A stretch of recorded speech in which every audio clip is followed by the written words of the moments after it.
And that is what we had for you in the Gold Highlights, and trust that right here on Kenya's Gold, every single day, we will put you in the know on what is happening in the space of agriculture. Back to our guest, we were talking about regenerative agriculture. Please expound on that. Regenerative agriculture is when you have agriculture being done under nature-based solutions. It's when you would even do things like no-tilling. You would do things like you actually want to hold as much carbon that is otherwise in the air into the soil. That's, manure and all those things are part of it. Right. Then when you think about youth and climate smart agriculture, that's the way to go. That's when you change the paradigm shift from the way we used to do before to the way it will be done for us to have food security. Start thinking about composting, start thinking about not just organic certification, but also climate smart certifications, so that when you take your product to the market, it has more accreditation. And if it's something like coffee, then you sell to the real niche market, tea and other things like those. All right. Now, a lot of emphasis is being put on our farmers when it comes to, promoting climate smart agriculture, climate action, but not everyone is going to be on the forefront as a farmer. What can the rest of us do, anyone who's not a farmer, do to make sure that they're part of this climate action conversation? First of all, choose to eat what is done, grown well. Choose to eat what has been grown organically.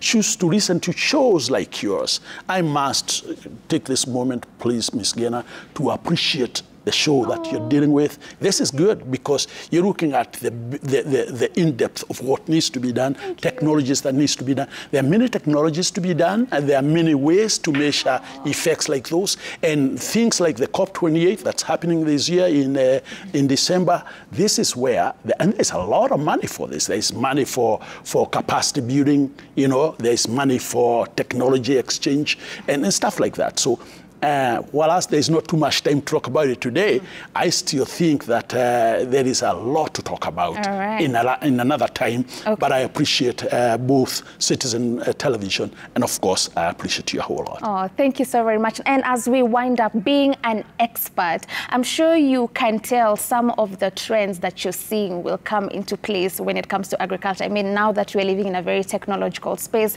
AI is coming in place. What are some of the future trends you're seeing? One of them is this. This is a fertilizer. I'm holding a fertilizer. This is organic fertilizer, and it makes 20 liters. This is biodeposit. It comes from freshwater lake. Inside there is just remains of fish that was under the water. It's the mud.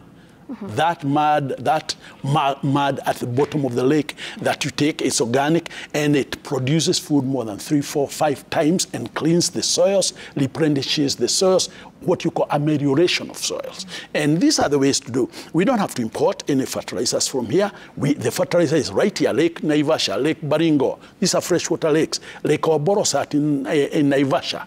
These are freshwater lakes, and the government today is looking for these kind of things, because I know that the Ministry of Agriculture is right now looking to explore opportunities from Lake Oborosat in Lake Naivasha, so that we stop importing fertilizer and we create organic foods and organic produces from this country. So this is 100% organic? 100%. You can give it to cows, you can give it to goats, you can give it to chicken, give it to your plants, bananas, coffee, tea, anything, and all those other things. And then, of course, there are the technologies that we need to also pick, as we practice agriculture.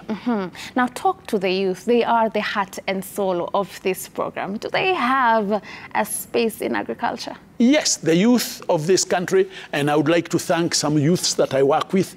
Millicent, you are a youth. She's one of us. Wadia, you're one of them. And many more, Ken. We work with these people, Georgette. We work with these people, and they train at very high levels how to link agriculture and climate change, and so calculate carbon credits from agriculture. So I'm hoping that we can carry on these conversations, not necessarily here on studio, but even out there in the field. I call for all governors to also think of agriculture as a mass employer for youths. But again, whatever that will be done needs to be organic, so it can fetch the right prices. It needs to be carbon neutral, so it can even fetch more prices and carbon credits, which is more money. then it can be sustainable. Yes. Now, I've had you mention some young people, and I'm very much interested, so we can have them on the show sometime? I would love for you to talk to some of them. They're the ones who are doing, I have some of them running Africa Carbon Development Limited. Out of agriculture, they call it AFORU, Agriculture, Forestry, and Other Land Use Technologies. I have Millicent, wherever you are, I appreciate you, very good in it. Georgette, who is learning that. I have Ken Minor, I appreciate you a whole lot. Washera, I appreciate you. I have older folks also. Washira Wagadenya, I appreciate you. Munenewa Kaigajo. These are people who are dealing and teaching farmers how to do it. And I also want to mention Nyeri County, which has already asked us to go organic, to go carbon neutral in Nyeri County. And other counties that want to do that, let's do it. Let's make organic coffees, carbon neutral coffees, carbon neutral teas, and all those other things. Right. Very good technologies coming. Thank you so much. I will definitely follow up with you to make sure we get all those youth on the show so we can talk about all matters agriculture.